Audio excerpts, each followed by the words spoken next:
compréhension. D'abord, l'Afrique, à son niveau de développement actuel, a besoin principalement d'infrastructures, d'infrastructures de base de développement, puisque c'est un vaste territoire. De l'ouest à l'est, entre Dakar et Djibouti, vous avez plus de 6000 kilomètres, beaucoup plus long que la côte atlantique-pacifique des États-Unis. C'est plus vaste. On fait 9 heures de vol entre Dakar et Djibouti, pendant qu'on fait 7 heures entre Dakar et New York. Vous voyez donc l'étendue.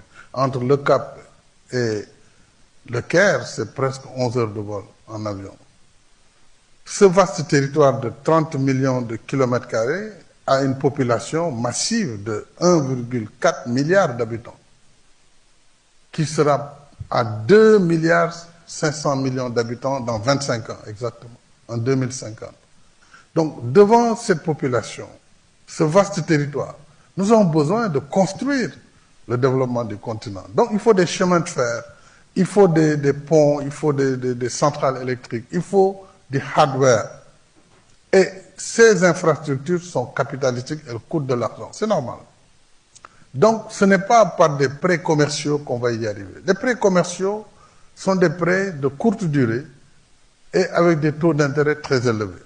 Ce n'est pas comme ça qu'on a reconstruit l'Europe après la Seconde Guerre mondiale. Il a fallu un plan Marshall qui a dit il nous faut reconstruire ce territoire.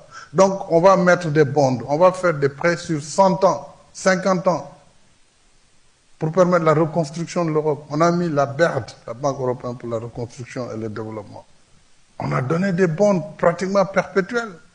Si, pour l'Afrique, on arrivait à dire, écoutez, nous avons besoin de construire, nos entreprises ont besoin d'aller sur ce territoire. Il y a de la place pour tout le monde.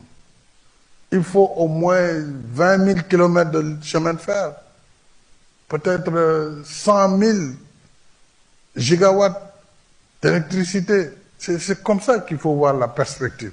Donc, il y a des opportunités d'affaires pour tout le monde, mais il faut encore que les pays qui vont prendre cet argent, d'abord, il faut du PPP, partenariat public-privé, parce que la dette publique ne peut pas couvrir ses besoins. Et nulle part, elle n'a couvert ses besoins. Donc, il faut d'une part faciliter l'investissement privé. Évidemment, il y a des préalables pour ça. C'est l'environnement des affaires, c'est les législations, c'est fait dans ce cadre. Ensuite, il faut une partie de dette publique, mais une dette qui s'appuie sur des crédits à long terme. C'était les fameux crédits concessionnels, mais il n'y en a plus tellement.